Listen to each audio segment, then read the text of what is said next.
Welcome everyone, welcome back to my YouTube channel. आज की video में हमने देखना है कि जो है ब्लड वेसल्स कैसे रिस्पॉन्ड करती हैं इन्फ्लेमेशन को। तो वस्कुलर रिएक्शंस क्या क्या आते हैं, वस्कुलर रिएक्शंस के साथ साथ वस्कुलर चेंजेस क्या क्या आते हैं।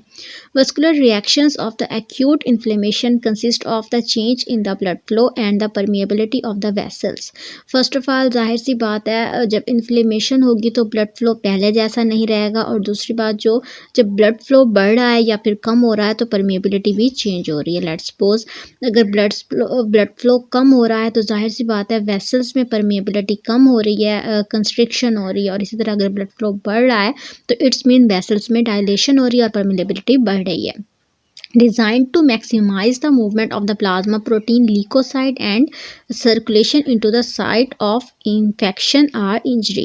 Escape of fluid, protein and blood cell from the vascular system into interstitial fluid or the body cavity is known as exudation. अब हमने क्या बात पढ़ी कि वस्कुलर रिएक्शन आ रहा है इन्फ्लेमेशन में। अगर तो वेसल से फ्लूइड बाहर निकलना शुरू हो गया, एस्केप ऑफ फ्लूइड हो गया। अब फ्लूइड जाहिर सी बात है अगर कोई भी निकल रहा है तो हमारी वेसल्स में ब्लड मौजूद है, ब्लड के साथ साथ प्रोटीन्स मौजूद हैं, ठीक है। फ्लूइड निकलेगा, प्रोटीन निकलेंगी वेसल से और ब्लड निकलेगा। और ये जो है वस्कुलर सिस्टम से निकलेगा क्योंकि वेसल रप्चर इन्फ्लेमेशन के रिजल्ट देख रहे हैं वेसल्स पे, तो वो हमारे पास उधर से निकल के इंटरस्टिशियल टिश्यूज़ में चला जाएगा और इसके अलावा जो हमारे पास बॉडी की कैविटीज़ होंगी उसमें चला जाएगा। एक्सुडेशन को यहाँ पर एक्सप्लेन किया हुआ है। एक्सुडेट बेसिकली क्या होता है, एक्सुडेट में हमारे पास प्रोटीन कंटेंट हाई होता है और वाइट और रेड सेल्स कम भी होते हैं लेकिन कम होते हैं। तो ये किस तरह से एक्सुडेट हो रहा है और वेसोडाइलेशन होने की वजह से ये कंटेंट जो है हमारे पास फ्लूइड, ब्लड और प्रोटीन बाहर निकल रहे हैं। उसके बाद हमारे पास एक्सुडेशन के बाद बताया हुआ है an exudate is an extra vascular fluid that has a high protein concentration and contains cellular debris.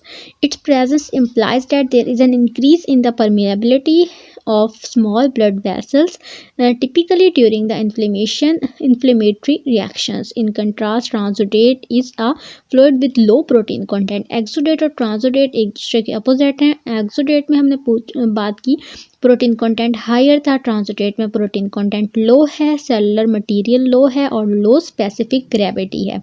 It is essential and ultra filtrate of the blood plasma that is produced as a result of the osmotic and hydrostatic imbalance across the vessel with the normal vascular permeability. अब यहाँ पर हमारे पास transudate दिखाया हुआ है। Transudate में किस तरह से हो रहा है फ्लूइड लीकेज।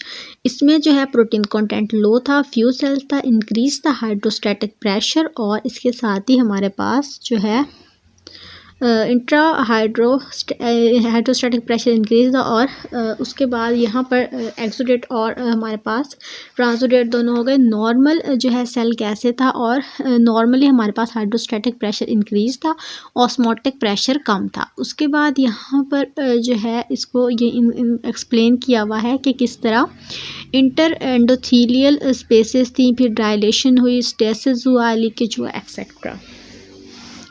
उसके बाद जो है changes vascular flow and calibre. Changes जो वस्कुलर फ्लो और कैलिबर में आ रहे थे वो कंसिस्टेंट थे। इसमें जो है वेसोडाइलेशन हो रही थी मेडिएटर्स की वजह से, जिसमें हिस्टामीन आ रहा था, वस्कुलर स्मूथ मसल आ रहे थे, अर्लीस्ट मैनिफेस्टेशंस आ रही थी और ट्रांजिट वेसो कंस्ट्रिक्शंस आ रही थी।